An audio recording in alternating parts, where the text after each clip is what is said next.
What's going on, guys? Welcome back to another video. In today's video, I'm going to be going ahead and giving you my honest review for the PS4 version of Spider-Man Miles Morales. Now, a bit of housekeeping. As I said, this is the PS4 version, so any issues I raise with performance is for my experience in the PS4. In terms of my experience, this is all my experience and my opinion. It is absolutely 100% okay for you to go ahead and have your own different opinion. Please, I'd encourage you to put it down below as well, and we can actually have a discussion about the difference of opinion. But let's just keep it civil. I will be trying to put in as much footage as possible to, I guess, give evidence or to back up what I'm saying.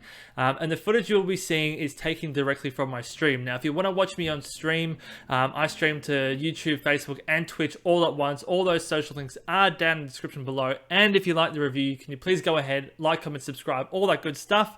But let's get into the review. So if you're looking for a bit of a TLDR review on the game, look, the game is okay. However, it's not worth a full price of admission, and it doesn't even come close to the original Spider-Man PS4 released in 2018. But let's start on the good things first.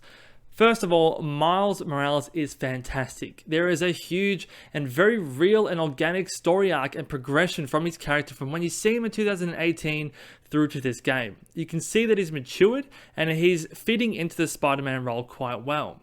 He is still relatively new as Spider-Man, and he has been training in the gaps between this game and the last game through various DLCs. Now, the way Miles swings in this game is also very, very different to Peter Parker. Miles' swinging seems more raw, more free-flowing, a sort of carelessness to his swing. This can be seen when he swings backwards, when he's swinging upside down, when he puts his hand up behind his head as he free falls, very much like Into the Spider-Verse. And it's a huge contrast to Peter Parker's very precise and deliberate movements. Now, the swinging mechanics itself are basically identical to Spider-Man PS4 in 2018, but it's just more so the animations are more stylized for Miles to differentiate him from the swinging style of Peter Parker. Combat is also very, very enjoyable. I've seen a few comments online where people are saying that Miles Morales is just a carbon copy of Peter, which is not the case at all. On top of your basic combat that you get as Peter Parker, you are also given a lot of different gadgets to go ahead and incorporate into your combat and the way that you approach a room of enemies. On top of that, Miles Morales also has some very different but special abilities that Peter does not. You're first introduced to his Venom powers. Now, this is not to be confused with Venom the symbiote, but this is basically a bioelectric power. Basically, a kind of lightning punch ability. So you see these Venom powers come into fruition at the very start of the game when you're fighting Rhino alongside with Peter Parker. This fight was really, really good and strong way to open up the game. You're fighting a bunch of henchmen as you see Peter Parker fighting the Rhino in the background. So although you're fighting your own people, it's so interesting to see how Peter Parker, his combat and his movements differ from the character that you're creating. It's really awesome to have a different perspective as a different Spider-Man takes on other enemies. But to obviously kick off the story, Peter Parker pretty much gets clapped by the Rhino, and it's up to you, Miles Morales, and this is your call to action to go ahead and stop him before the Rhino can go and do any more sinister things. So obviously Miles is pushed past the threshold. He discovers that he has these Venom powers, and he uses that to defeat the Rhino. Peter Parker sees this, sees that he's more than capable, and Peter Parker goes on a vacation, which then explains why there is no original Spider-Man in this game. You then get a second ability which allows Miles Morales to turn invisible. Now obviously this is a clear advantage when you're in a stealth mission. You can sneak past people, or if you're in a tight spot and there are a lot of enemies firing in on you at once, you can just essentially turn invisible, and so long as you don't get hit, you can stay invisible for a pretty decent amount of time. The countdown timer that you get in this game is very, very forgiving when you turn camouflage. So if you get a stealth mission or you want to attack a certain room in a stealth-like manner and you get caught, just turn on your camouflage, make sure you don't get hit, zip to the ceiling, and basically everyone will go back to their positions and forget that you were ever in the room. But pairing these Venom powers together with your invincibility and together with your gadgets, it provides for a very, very enjoyable combat sequence that you just don't get in Spider-Man PS4 in 2018. So the people who are saying it's a carbon copy and it's exactly the same, it's not at all. You also get a selection of suits as well. I personally don't find them as exciting as the original 2018 Spider-Man, but that's just more of a personal preference. Now, as to be expected, the voice acting in this game is absolutely top notch. Now, just because Peter Parker has gone on vacation, it does not mean that Miles is alone on his journey. So you still have contact with Peter Parker through your phone, and Miles is accompanied by his friend Gank Lee. Now, this is one of your best friends in the game, and he obviously knows that you have a secret and that you are Spider-Man.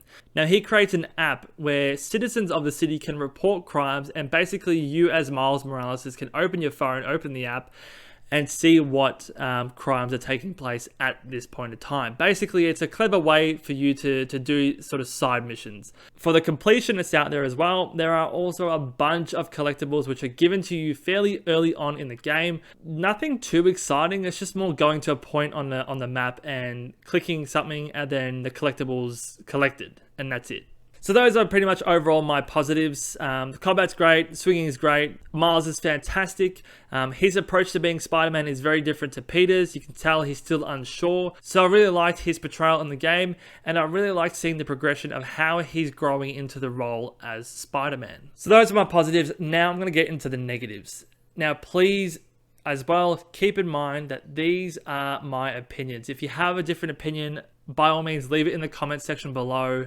But I do not want to get crucified for having these opinions. People who know me as the biggest Spider-Man fanboy, and it pains me to have so many negatives in this game. So from the news articles and the way that this game was being advertised, it appeared that this Miles Morales game was going to be a fully fledged game for Miles Morales.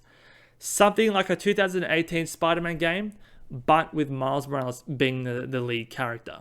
It pains me to say that this is just not the case. It is so clear to me that this game was originally intended to be DLC, but then Sony saw an opportunity to make it a launch title for the PS5, so it was stretched out and put together on one disc and sold as a full-priced AAA game. The reason why I say this is because there are villains mentioned in this game in passing, but they never show up. You fight the Rhino at the start, and then you fight him again once more, sort of toward the end of the game, and that's it. Other villains from the original Spider-Man game were also mentioned as well in passing, but they never turn up. Instead of having some other villain turn up, you know, Spider-Man has one of the best rogues galleries in all of comic books. But instead of having just any other random villain pop up, you get a really bad interpretation of the big villain, the Tinkerer, and you get a couple of fights with the Rhino, and that's basically it. You do get his uncle coming in as the Prowler as well, and just as a side note, the Prowler costume, or the look, looks terrible. But the villains were very, very weak in this game. I understand that as Miles is still a beginner Spider-Man, you can't throw the big A-tier villains at him, but there are so many B and C tier villains that could have been included in this game that just weren't. So all you get is the Prowler and the Tinkerer, and a little bit of Rhino, and that's basically it. Again, this all proves to me that this game was intended to be a short DLC, because if it was a fully fledged game like the Spider-Man game, there would be so many more villains in this game. But let's talk about the villains. Now, this game was trying to set up a twist, and I unfortunately caught on very, very quickly. There was an opening scene of dialogue where you're introduced to Miles' friend Finn, but they go ahead and they say, oh, Finn seems very distracted lately, very heavy-handedly.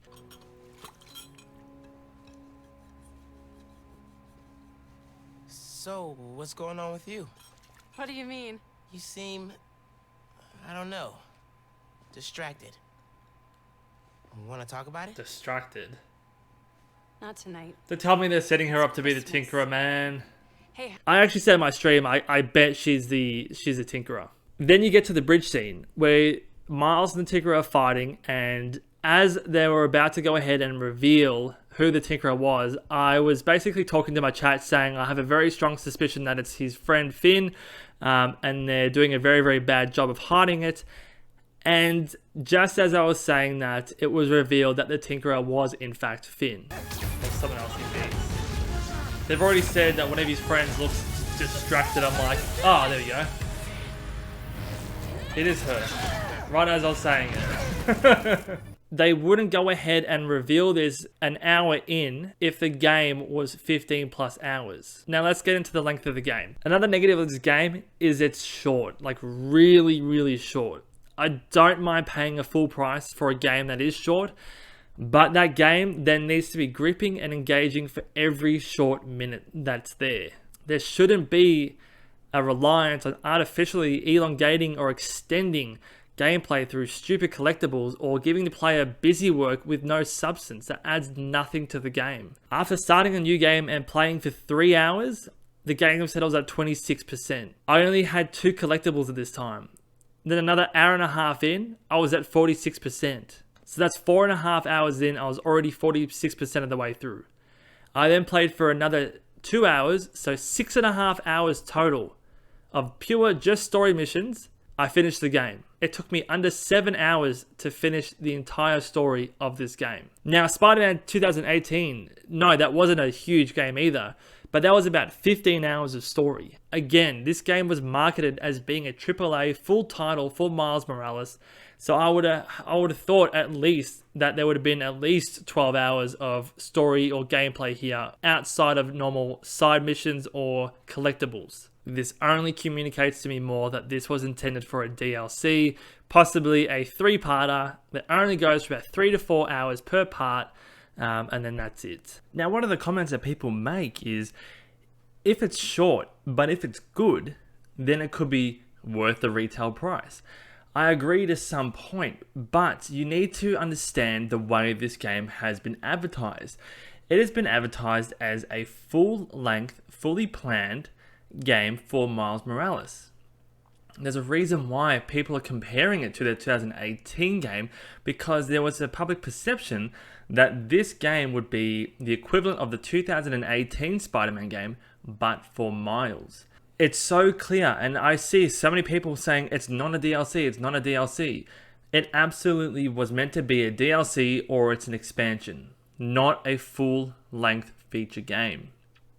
It's about 1/6 of the length of a normal game. The character development and the arcs are very, very small. And the game is clearly more suited to be more of a fit-in or an expansion or an add-on to the already existing world rather than being its own standalone full feature game. Another example with the Tinkerer is you meet the friend for the very, very first time, and then within the hour, she's already revealed to be the Tinkerer. This wouldn't happen in a 15-hour game. It's clear that they wanted to have the reveal so early on because by the time you reach the 1 hour mark, you're already 1/6 into the game. There was no character development for Finn. She was introduced as Miles' friend, and then within the hour, she's revealed to be the big bad. And quite frankly, I really couldn't care less about this reveal. A lot of people have this issue as well, is that you're introduced to her 1 hour in, and you just don't care. You're not given enough time with her to go ahead and form that connection. Compare this to the villains of Spider-Man in 2018. You knew Otto Octavius was going to become Doc Ock. You knew this. You saw the arms being built. You saw his descent, where his mindset becomes unstable. But the difference is that even though you know where he's going to be, there still was that element of surprise. There still was that care factor because there are 10 plus hours of relationship building before he turns into who we know as Doc Ock. This relationship building makes you care about Otto Octavius and Peter. It carries an emotional weight and impact. With the Tinkerer, she's revealed to be evil within 1 hour of meeting her. So by this time, you don't even care who she is. You just think, oh, okay, it's Miles' friend. And then you don't even know anything about her. So when she's revealed to be the Tinkerer, you just think, okay, cool. It's one of Miles' random friends who ends up being the bad guy. Cool, whatever. It doesn't carry any emotional weight because there's been no time spent with the Tinkerer or Miles or seeing them develop. They have a little bit of a relationship, but you don't really see that much. So therefore, it carries no emotional impact, and therefore the player just does not care. They then try to humanize her through flashbacks and all that sort of stuff, but by then I'd already given up on caring on this character. Nothing carried weight, there was no impact at all, and to be quite honest, Even if Miles' friend Gank Lee were to turn evil or something bad were to happen to him, that would hold a much higher emotional weight or impact because we see Miles and Gank Lee hanging out a lot more than Miles and Finn. The connection they're trying to push between Miles and Finn seems so forced. But if his best friend turned around and was evil or got hurt, that would instantly carry a lot more weight. Again, because we have invested time into their friendship. Hardly any of that time was put toward Finn and Miles, so again, when she's revealed to be the Tinkerer, or when they try to set up these emotional scenes, it just doesn't amount to anything. Now, for these collectibles, they don't really do anything. As I said before, you go to a location, you press a button, you pick up the collectible, and you go to the next one. Spider-Man 2018 had collectibles as well, and there were some complaints of how monotonous and repetitive it is. But my god, it's even worse in this game, and I'm not too sure, don't quote me on this, but there appears to be more collectibles in this game as well. Again, giving the player just busy work to artificially lengthen the gameplay. For me, I'm not a completionist, so none of this really interested me. I wanted to play Spider-Man for the story, for the characters, for the interaction between these characters. I wanted to see a living and breathing world full of substance, not attempts to artificially lengthen the game through collectibles. The contrast between the 2018 Spider-Man and Miles game just really puts Miles several notches down for me. But the difference here is 2018 had a great game of substance, and then on top of that gave you side missions and collectibles. This Miles game doesn't really have much substance. And then it's trying to give players more hours in the game with collectibles. It feels very weak, it feels very rushed, and it feels very, very lazy. Now, in my personal experience, this game had several bugs. You get the normal bugs where, the webbing goes a little weird sometimes, or you have people glitching the walls and poles. But the most notorious bug I came across when I played was when I had to go ahead and connect a node to a generator. I had to first power up the generator by holding L1 and pressing square to use my Venom Punch to transfer the power into the generator. For whatever reason, the game would not register my punch to the generator. There's a bit of a meme in my stream where I'm not that good at puzzles, and so I was scouring the room thinking that I must have missed something. I must have. But no, I quit the game, came back in, refreshed everything, and did the exact same action where I did a Venom Punch on the exact same generator and the power transferred. I'm on this side.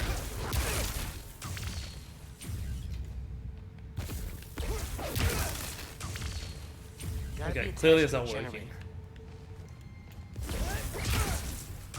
That's me holding it. Holding.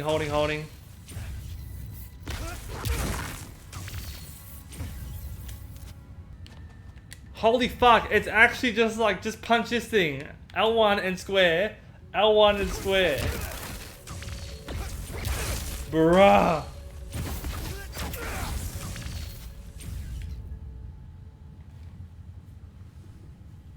Holy fuck! Nope.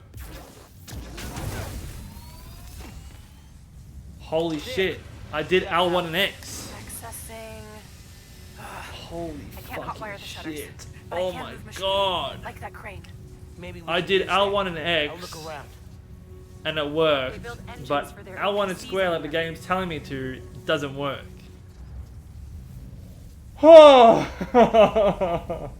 Having small bugs is, whatever. I can accept that. But having a bug that completely stops progression and you're doing the exact thing that the game is telling you to do and it's not working, it's incredibly frustrating. Now, I don't expect everyone to have this same experience, but it really did put a dampener on mine and it took me out of the game completely. Yeah, I think it actually is bugs because it literally should only just be like here up to here and then the crane over there and that'd be it. But I think it actually is bugged because it wasn't I'm gonna go ahead. We'll do a manual save. We'll quit and we'll come back in. You go up here. You go there. You go there. You're good. Holy fuck. Oh my god.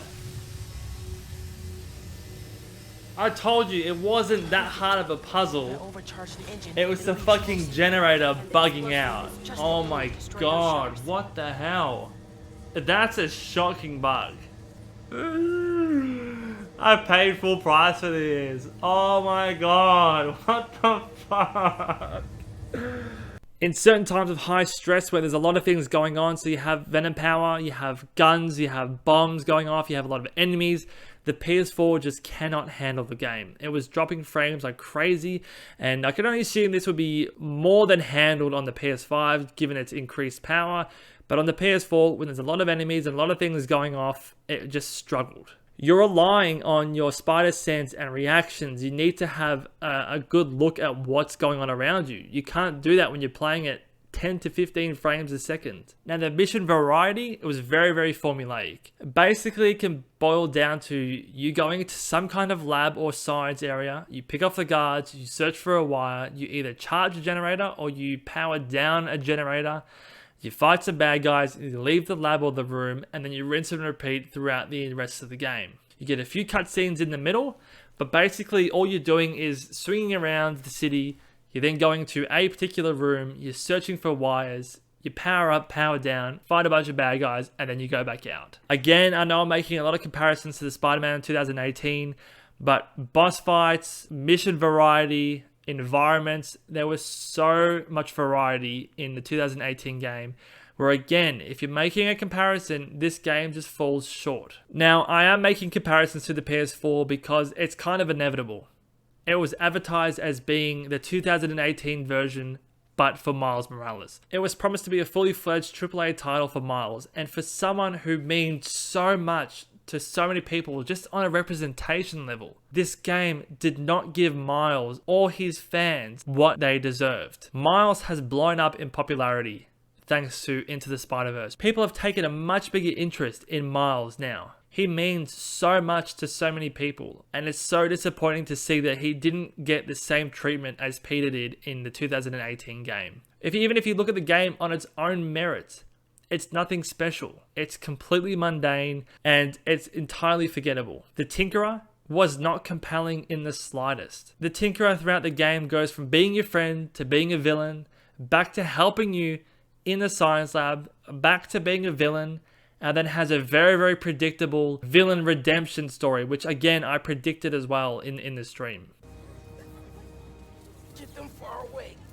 Yeah, he's gonna blow I up. can't hold this in much longer.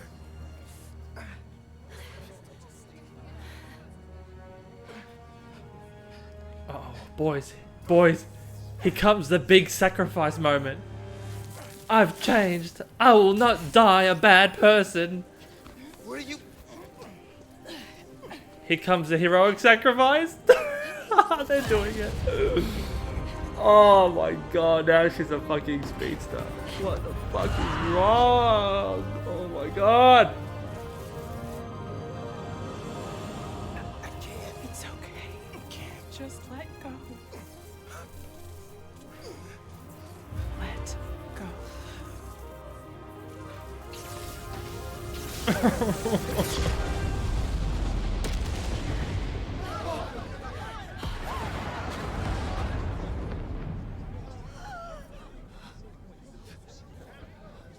Holy shit. Holy shit, they actually went with the whole villain redemption. No, please. So she's gone from friend to enemy to then helping out to then enemy to then heroic redemption. All in the space of 6.5, 7 hours. When I've never been introduced to her before and I really couldn't give a shit about her because I haven't been emotionally invested in her because the game has given me nothing about her to get involved or attached to her. And throughout the entire game, I've gone friend, villain, villain with a sacrifice.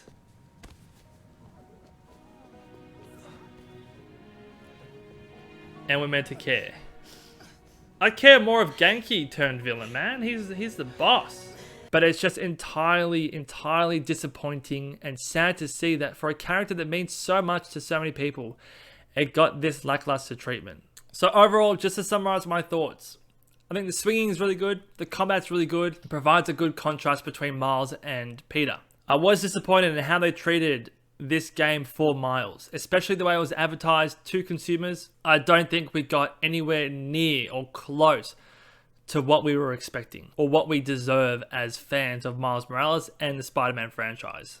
Now, there was an end credit scene where you actually look from Harry Osborn's perspective, where you see Norman, your dad, or Harry's dad, telling Kurt Connors, who obviously is the Lizard, to release Harry from this chamber. You can see that the Venom symbiote has bonded with Harry, which is obviously a big step to him being Venom in this Spider-Man 2 game. Now, this end credit scene was fairly lackluster because the end credit scene at the end of Spider-Man 2018 showed Harry in the chamber with the Venom symbiote, and we knew that that was going to come out in Spider-Man 2. So having an end credit scene where Norman Osborn says, take him out, it kind of left me in chat saying, well, yeah, no shit. Like, we know we're getting that in the second Spider-Man game. Giving us another end credit scene of a different perspective of pretty much the same scene, it just kind of fell flat. And this was basically my, I guess, interpretation of the tone throughout the entire game. Things could have been better across every single step. The story could have been better. The villains could have been better. The length of the game could have been better. The way that this game was handled and the treatment to Miles definitely could have been better. For something that was advertised as a AAA full-length title, it was definitely not that. I would recommend that, yeah, you pick up this game if you're a fan of the Spider-Man franchise, but wait for a sale. So look, guys, I know people like their ratings and all sorts of stuff, but if the Spider-Man 2018 was a 9 for me, I'd probably have to give this game about a 6.5. I know I'm going to be crucified, and I see a lot of people online absolutely loving this game, and that's perfectly fine. If that is your experience with this game, by all means, that is your experience. You live your life. I see people online blindly loving this game because it's just another Spider-Man game, but that's perfectly fine. If that's what works for you, and if that's what floats your boat, by all means, have fun. I like to look at games a lot more critically. I like to look at the story, how they handle the characters and all that sort of stuff. And to me, as I said before, for someone who is so important to so many people for so many different reasons, I feel like they really mishandled Miles as a character, and the game itself is nothing like what it should have been. It really should have been the love and care and dedication that was given to Peter in 2018, but just given to Miles in 2020. I don't feel like we got that. So, as I said before, if Spider-Man 2018 was a 9, Miles, painfully for me, is a 6.5. I was really looking forward to this game, but it just fell so short for me, where I just have no interest in going back to it now. I have no interest in doing collectibles. I have no interest in doing suits or anything like that. I just don't care. To me, it's all busy work. So guys, that's my review. I really hope I didn't piss you off too much. There were a lot of positives in there, but there were just a lot more negatives in there for me as well. If you did like the video, please go ahead, like, comment, subscribe. And if you didn't like the video, please go ahead, let me know in the comments down below why you didn't. If your opinion differs from mine, let's have a discussion. Thank you as always, guys, for checking this video out. I really do appreciate the support I've been getting lately. If you want to watch me live stream games, all my social links are down in the description below. But take care, stay safe, and I'll see you in the next video. Alright, bye. What a way to, like, completely stop the momentum, right? At the end of the game, it's like, oh my god, you gotta go up to a big boss, but now you have to do a fucking node puzzle and move shit until you get it right. And then you fight the big villain. Whoa! What a way to kill pacing.